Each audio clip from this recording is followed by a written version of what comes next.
My full rendezvous with Jayalalithaa was well over an hour, but TV time allowed only 46 minutes. Since Jayalalithaa gave me the privilege of sharing her life and thoughts with me, I owe it to her memory to share her full rendezvous with you. Jayalalithaa, it's such a pleasure to finally meet and talk to you. Thank you for giving me this opportunity. It's my pleasure. I have watched your political career over the years. It's been a very brave journey. More dramatic than any film script, hasn't it? It's been a tempestuous life and career. You've been through trials, triumphs, crises. How is it that you've never shown fear or anger or any other emotion? And I know you must have them. Yes, of course. I'm human like everyone else. I do experience emotions, and I wouldn't be normal if I didn't experience feelings of anger and other emotions.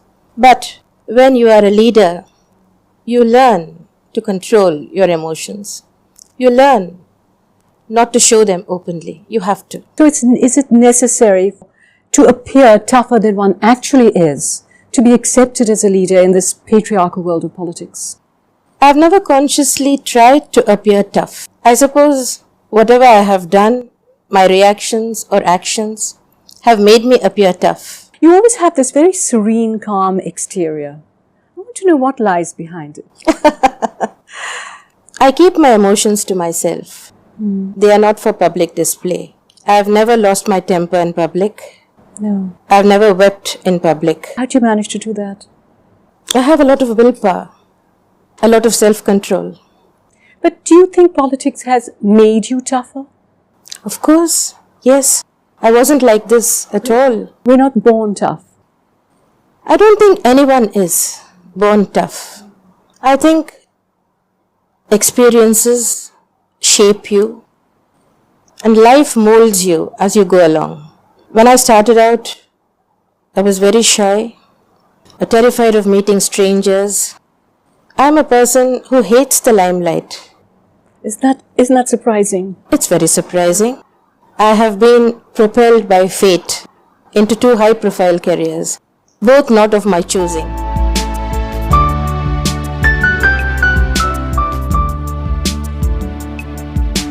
But let's go back. Do you think your childhood has a bearing on your present life and your present personality? None at all. I was brought up in a very traditional way by my grandparents. I was born into a Tamil Brahmin family, an Iyengar family. And I was brought up in a typical orthodox way. Your father died when you were 2. Yes. And he had gambled away the family fortune? Not exactly gambled away. He was a gentleman of leisure. Okay. My grandfather, that is my paternal grandfather, was the palace surgeon in the court of the Maharaja of Mysore.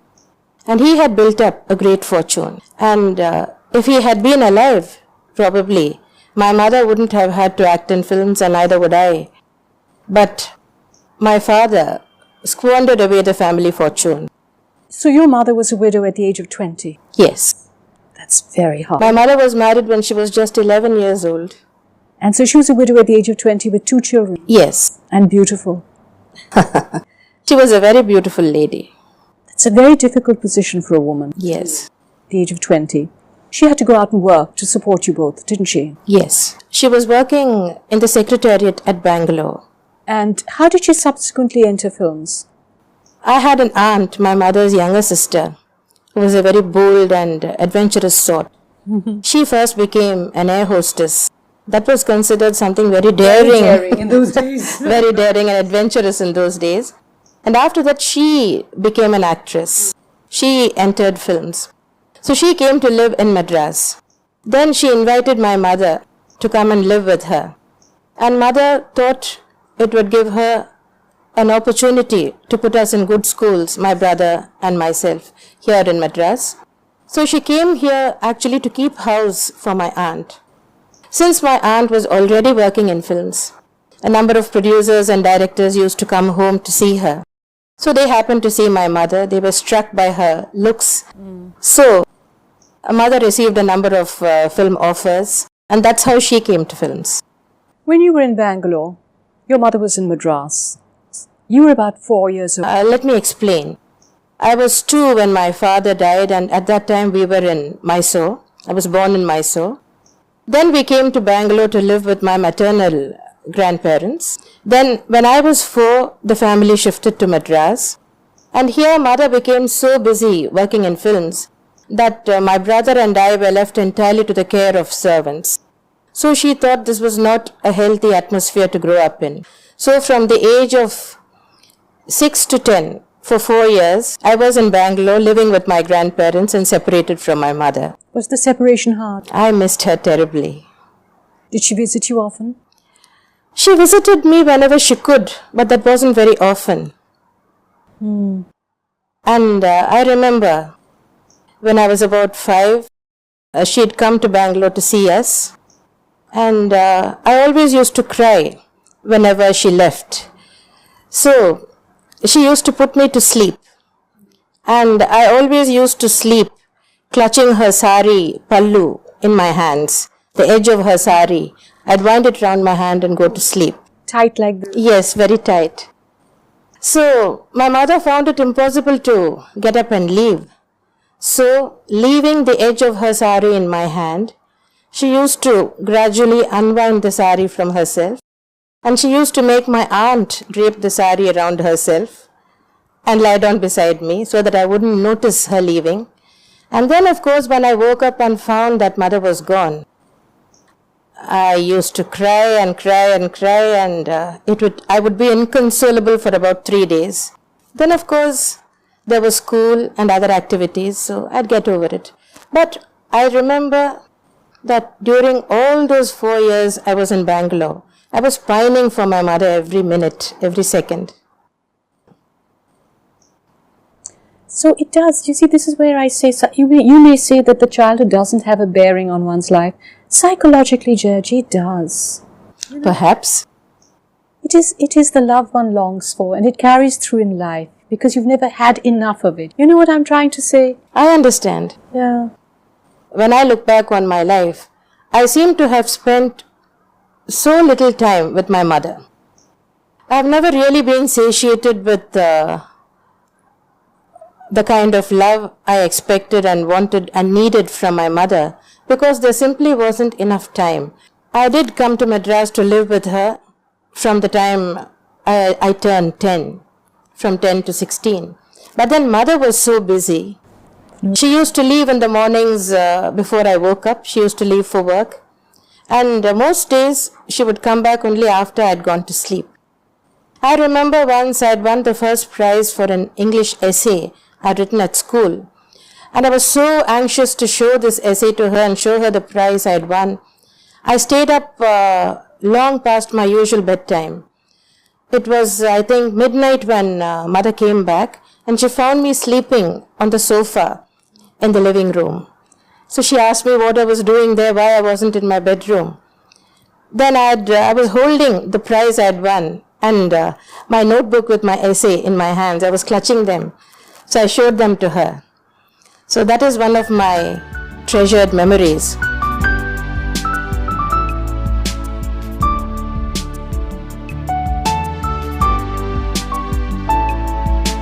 You were studying in a convent, weren't you? Yes. Would you say perhaps those were the only normal years you've had? Yes, indeed. When I look back on my life, the days I spent at school were the happiest, most normal days of my life. I first went to Bishop Cotton Girls High School in Bangalore and later to Presentation Convent Church Park in Madras. Tell me about your school days. Did you have the normal schoolgirl dreams and crushes and things like that? Yes, indeed. I remember having a great crush on Nari Contractor. The cricketer? The cricketer. I used to go to test matches just to watch him. And I had another great crush on Shammi Kapoor. He'll be delighted. And who else? No one else that I can... collect photographs of? Yes, I did. I used to collect photographs of Contractor and Shammi Kapoor, and I used to be very fond of Nutan. Yes. Did you ever get to meeting Shammi Kapoor? I don't think we've ever met, no. Sometimes it's better to leave one's fantasies as they are. Don't you agree? Yes. One of my favorite films even today is Jungli, the Yahoo song. What is your all-time favorite song? I can't think of just one. There are so many. Tell me some of them. There was a song in Do Aankhein Barahat, Ae Malik Tere Bandhe Hum. That's one of my favorites. Can you sing it? Not now. I'm out of practice. Even one line? Just hum it even. It's ages since I've sung. Ae Malik Tere Bandhe Hum. I don't remember the other lines. That's one of my favorites. Then Aaja Sanam, Madhur Chandni Oh, I love Hum, that. Chori Chori. Can you sing that? I'll sing it with you. I'm out of practice. I'll sing it with you. आजा सनम मधुर चांदनी में हम तुम मिले तो वीरानी में भी आ जाएगी बहार झूमने लगेगा आसमां झूमने लगेगा आसमां कहता है दिल और मचलता है दिल मेरे साजन ले चल मुझे तारों के पास लगता नहीं है दिल यहाँ लगता नहीं है दिल यहाँ. One of my favorites. But tell me, is it true that your school friends used to mock you about your mother being an actress? Some of them, yes. They used to do that. You've said it gave you a terrible inferiority complex at the time. Yes, of course. You see, these were girls who came from the upper crust of society, born into wealthy families. And though I was born into a wealthy, aristocratic family myself, those days I didn't know how to retort, how to talk back. Those days I was rather tongue-tied. If anyone humiliated me or insulted me, I used to go home and cry. But today I'm very different. Today, I give as good as I get or even more than I get. But tell me. But it is true that some of my schoolmates, my classmates, used to mock at me because mother was an actress. And I think they did that because she wasn't a leading lady. If she had been a topmost star, one of the leading stars of her time, I think they would have probably envied me. But mother was a character actress. She used to play mother's role, sister's role, so probably that was the reason why they looked down upon me. Children can be very cruel. They can be, they were. They were very cruel. Yes, but probably subconsciously I tried to make up for that by always standing first in class. I was a brilliant student. I stood first in every subject constantly. And when I left school, this is one of my most cherished memories. I won the award for the best outgoing student of the year. That is the best all-rounder, the one who was most proficient in studies, in conduct, in sports, in extracurricular activities, in everything. I was the unanimous choice of the headmistress and the teachers. I believe so. Until today, I consider that my proudest achievement. I can understand that.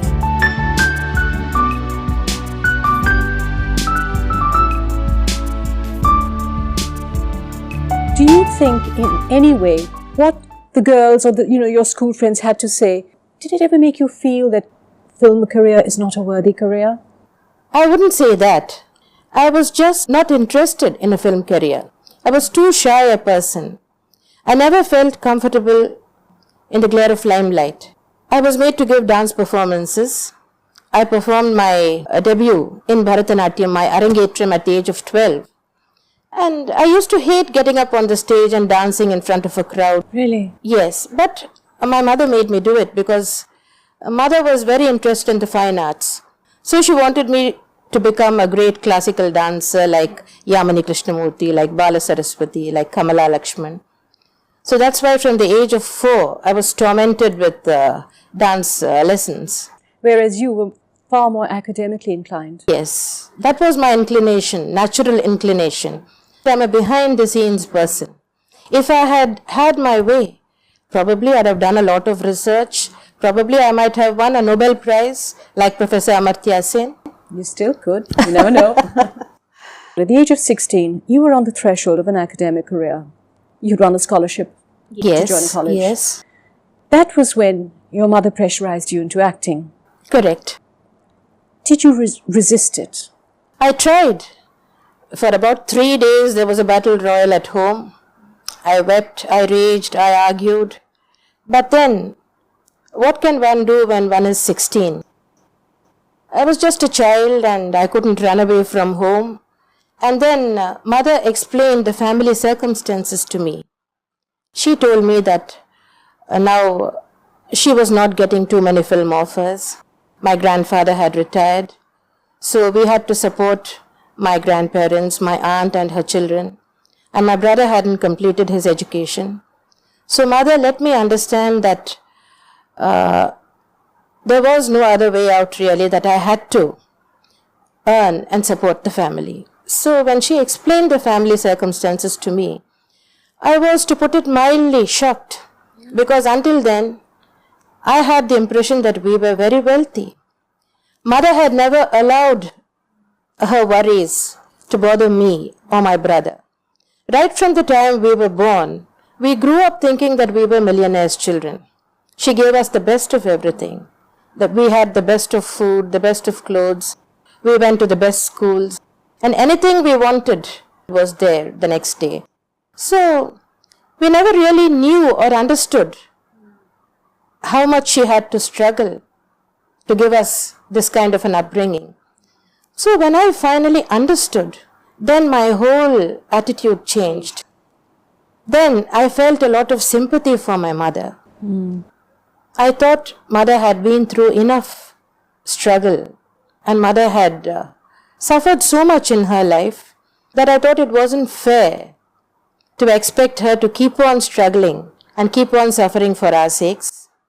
Then I thought it was my duty to provide relief to my mother and to take on the burden of supporting the family. So that is when I told mother to return the scholarship and accepted the film offers that had come our way.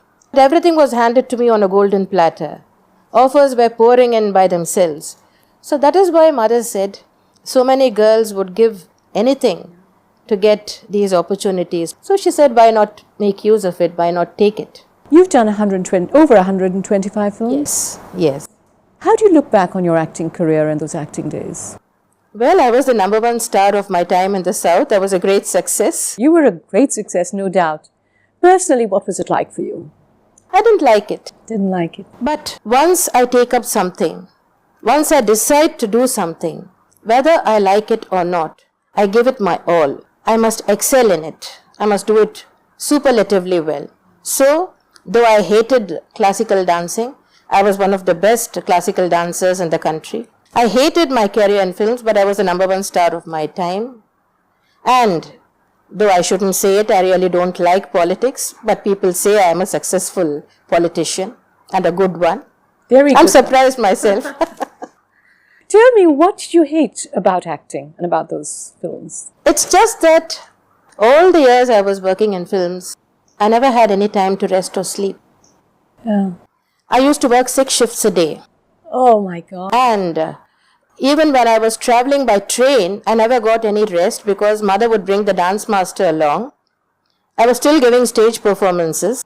And since there was no time to teach me new items, the dance master used to teach me his new compositions while traveling in the train.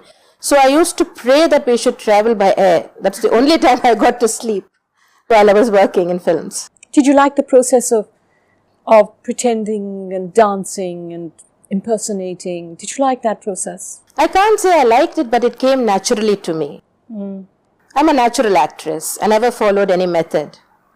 I never went to any school of acting. And I never consciously tried to imitate anyone. I'm a spontaneous, natural actress. You also acted in a Hindi film. One film, yes. With Dharmendra. It was called Izzat. Izzat, yes. What was Dharamji like? Very friendly, very nice. We worked together only for a very few days. It was a cordial and easy relationship, that's all. I did get a number of offers to act in Hindi films. Whenever I had a successful film in Tamil or Telugu, whenever these films were remade in Hindi, I was the first choice of the producers. For example, one of my hit films was Kumari Pen in Tamil. That was Man Ka Meet in Hindi. Sunil Duttji had come all the way to Madras to ask me to play the leading role. But then mother decided everything those days, and my dates were booked much in advance. I couldn't accept that. Then another Silver Jubilee film of mine was Naan in Tamil. Which became? That became a film in which Hema Malini acted. I think Varis. With Jitendra, yes. There was another film which I did in Telugu called Godachari. That was a thumping success. That was remade in Hindi as Fars with Babita And Jitendra, yes. And again, there was a problem of dates. Would you have liked to act in some more Hindi films, do you think? Well, it's too late now. Yeah, well, I suppose that's... I didn't think it was any different from working in the South, except that here everything was so organized and everything moved like a well-oiled machine. Whereas I found that while I was acting in this one Hindi film, one had to just sit around and not much work got done. That to me was the worst part about acting. I remember even my acting days, to sit and wait. Hurry up and wait. Yes. So much time was wasted. Yes. Your mother was the driving force of your career, wasn't she? Yes, of course. But for her, I'd never have come to films. I'd never have learnt dancing. So at 23 when she died, how did you manage without her? I was lost. I was like a babe in the woods, blindfolded. Mother was my whole world. And she never taught me anything practical. She'd kept me so sheltered. Mother was only 47 when she died. No one thought she would die so young. She probably thought she'd be around a long time to take care of me, and she probably thought I was so overburdened with work that these other things could come later. But then the net result was I was left absolutely helpless when she died. I didn't know anything about running a house. I didn't know how to operate a bank account. I didn't know how to write a check. I didn't know the meaning of income tax. I didn't know what the producers were paying me in the films in which I was acting. I didn't know how many servants we had. I didn't know what their salaries were. I didn't know what it cost to run a household and establishment. You see, in our traditional South Indian households, the moment a girl reaches the age of, say, 5 or 6, a mother starts training her, teaching her domestic duties, preparing her for the day when she will have to run her own home. Nothing like But my childhood was so artificial. Here in Madras, I wasn't allowed to enter the kitchen. There was no time. So I knew nothing except acting and dancing. And everyone could see that I was so naive and vulnerable and innocent. Everyone took advantage of me. So I had to learn everything the hard way. I believe you have said that you even thought of ending your life at that time. Things must have been so desperate. I don't think that's anything unusual. Sensitive people, emotional people go through these phases in life. It's a part of growing up. But that feeling is the very end. It is, no doubt. I have experienced that feeling, but I've overcome that and I've survived. I think that is what is important. I didn't succumb to that feeling. But of course, I didn't think I could cope with life for even a single day. But then, look at me now. I'm surprised at myself.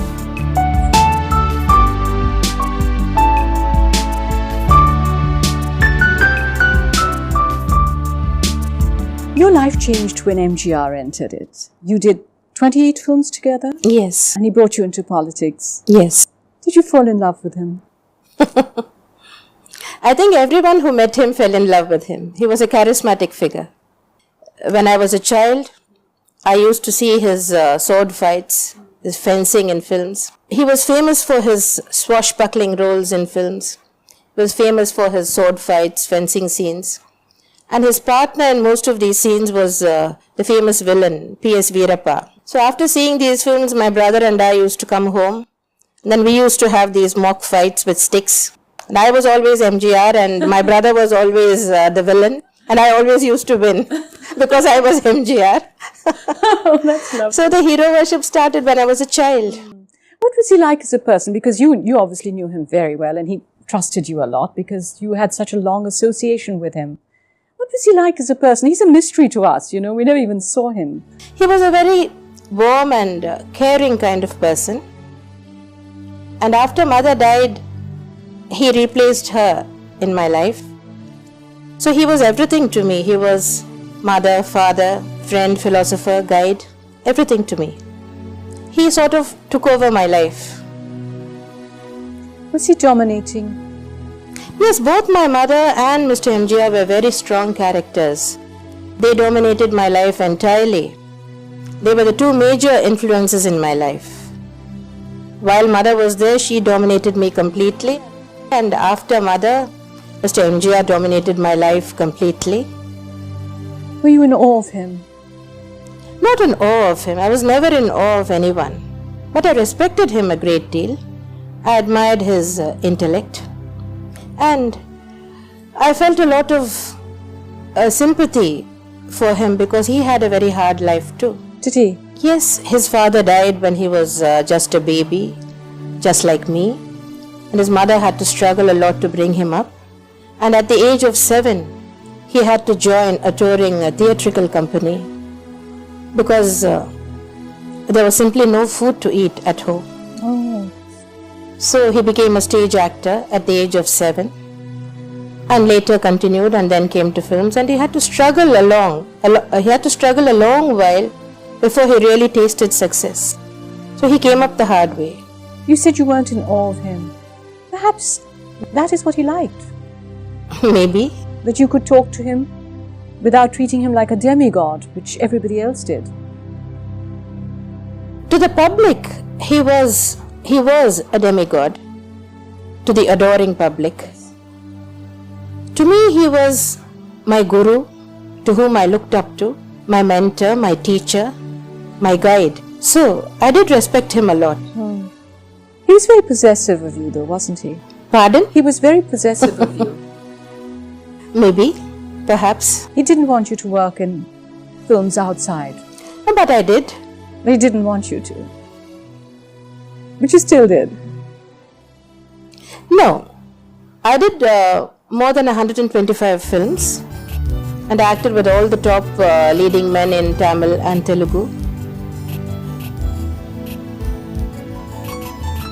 After a point, I stopped acting with other artists. But I did the maximum number of films with him, 28.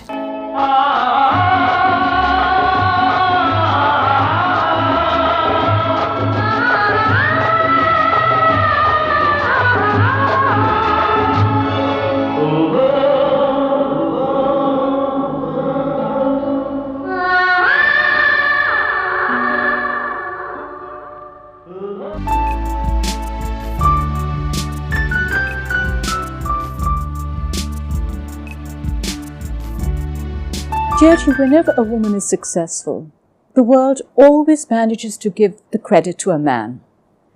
It seems to me that your greatest battles which you have fought and won were after MGR died. You're absolutely right. Because as long as he was there, he was the leader. I only had to follow his instructions. After his death, I was left to fend for myself. I was left totally alone. And he didn't smoothen the way for me to become his successor. He didn't. He didn't. Not like Mrs. Indira Gandhi did for Rajiv Gandhi. She groomed him and paved the way so that he could smoothly take over as her successor after her death. But though Mr. MGR introduced me to politics, he didn't make anything easy for me. I had to fight and struggle my way up, every inch of the way. And I really didn't want it. After his death, I just wanted to quit politics. But the party workers wouldn't allow me to do so. But why should you want to quit politics? Why should women not be in politics and be in a commanding position and have power? I came to politics only because he invited me to do so, only to be of help to him. I never had any personal ambition. So after he died,